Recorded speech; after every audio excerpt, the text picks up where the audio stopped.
नमस्कार, मैं हूं रवीश कुमार। मैं खरीदा हुआ मीडिया से नहीं हूं, मैं किसी आईटी सेल का हिस्सा नहीं हूं, मैं बिकता नहीं हूं, झुकता नहीं हूं और डरता भी नहीं हूं। आज मैं आपके सामने एक ऐसा सच लेकर आया हूं जिसे देश के बड़े चैनलों ने बड़ी चालाकी से छुपा लिया है, जो चीखते हुए एंकर नहीं बताएंगे, जो राष्ट्रवाद की तलवार लेकर घूमने वाले डिजिटल सेनापति नहीं समझ पाएंगे। वही बात आज मैं आपको बताने जा रहा हूं, क्योंकि यह कोई मामूली झगड़ा नहीं है। ये भारत की सत्ता की भूख का वो आईना है जिसमें हकीकत दिखती है लेकिन लोग आंखें बंद कर लेते हैं। आज बात करेंगे प्रधानमंत्री नरेंद्र मोदी और उनके ही मंत्री नितिन गडकरी के बीच चल रही उस खामोश जंग की, जो जनता से छुपाई गई है लेकिन जिसने लोकतंत्र की आत्मा को झकझोर दिया है। नितिन गडकरी कोई सामान्य नेता नहीं है, वो उन कुछ नेताओं में हैं जिनकी तारीफ उनके विरोधी भी करते हैं। उन्होंने सड़कें बनाई, पुल बनवाए, लॉजिस्टिक्स सुधार दिया और ऐसे काम किए जिनका असर आम आदमी की जिंदगी में दिखता है। फिर भी आज गडकरी किनारे कर दिए गए हैं। क्यों? क्योंकि वो मोदी जी की तरह प्रचार में नहीं रहते, क्योंकि वो हर मंच से मोदी मोदी नहीं चिल्लाते, क्योंकि वो सत्ता की चापलूसी नहीं करते। वो कहते हैं हम काम करने वाले लोग हैं, प्रचार करने वाले नहीं। और यही बात सरकार को चुभती है। आज की सरकार में प्रचार ही असली काम बन गया है। पोस्टर, कैमरा, इवेंट और विज्ञापन, यही आज का गवर्नेंस है। जब कोई मंत्री इन सब से दूर रहकर चुपचाप काम करता है तो वो आंख की किरकिरी बन जाता है। मैंने कभी आपसे नहीं कहा कि चैनल को सब्सक्राइब करें या वीडियो को शेयर करें, क्योंकि मुझे हमेशा भरोसा रहा कि अगर मेरी बात में सच्चाई होगी तो आप खुद सुनेंगे। लेकिन आज पहली बार मैं आपसे अपील करता हूं, अगर आप मानते हैं कि मैं एक सच्चा पत्रकार हूं, अगर आप मानते हैं कि लोकतंत्र में पत्रकारिता की जगह अभी बाकी है, तो चैनल को सब्सक्राइब करिए और वीडियो को अंत तक जरूर सुनिए। 2014 में जब नरेंद्र मोदी प्रधानमंत्री बने तो बीजेपी में बदलाव शुरू हो गया। पार्टी अब अटल बिहारी वाजपेयी और आडवाणी की नहीं रही, ये अब मोदी शाह की प्राइवेट लिमिटेड कंपनी बन गई, जहां वही तय करते हैं कि कौन क्या बोलेगा, किसे क्या मंत्रालय मिलेगा और किसका करियर कब खत्म कर दिया जाएगा। नितिन गडकरी जैसे संघ के पुराने करीबी नेता धीरे धीरे किनारे कर दिए गए। उनके मंत्रालय में प्रधानमंत्री कार्यालय की सीधी दखल शुरू हो गई। उनके बजट में कटौती की गई। उनके बनाए प्रोजेक्ट्स का प्रचार मोदी जी के नाम से किया गया।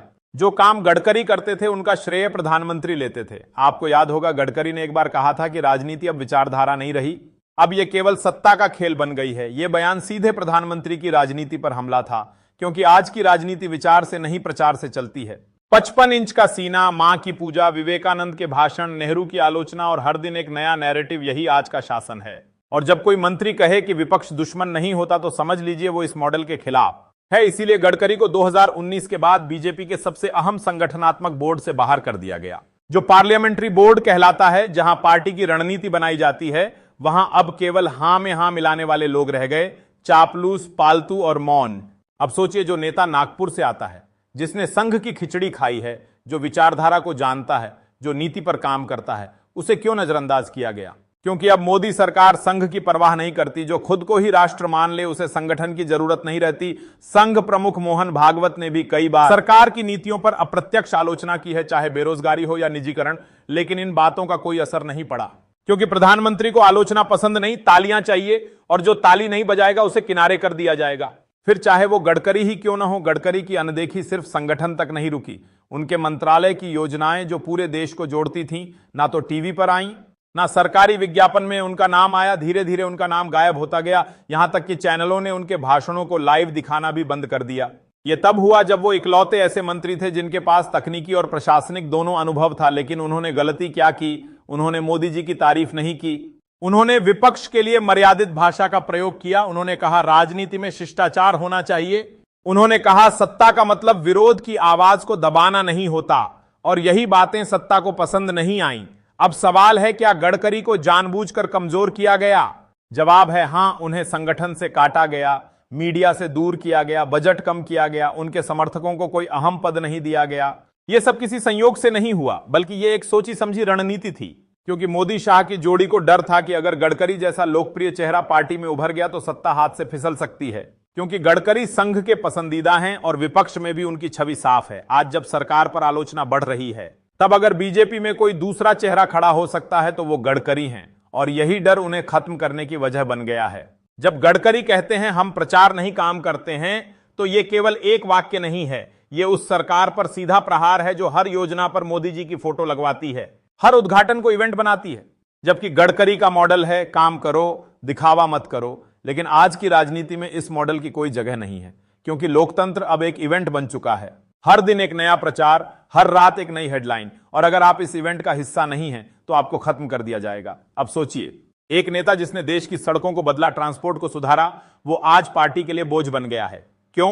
क्योंकि वो चापलूसी नहीं करता, सवाल पूछता है।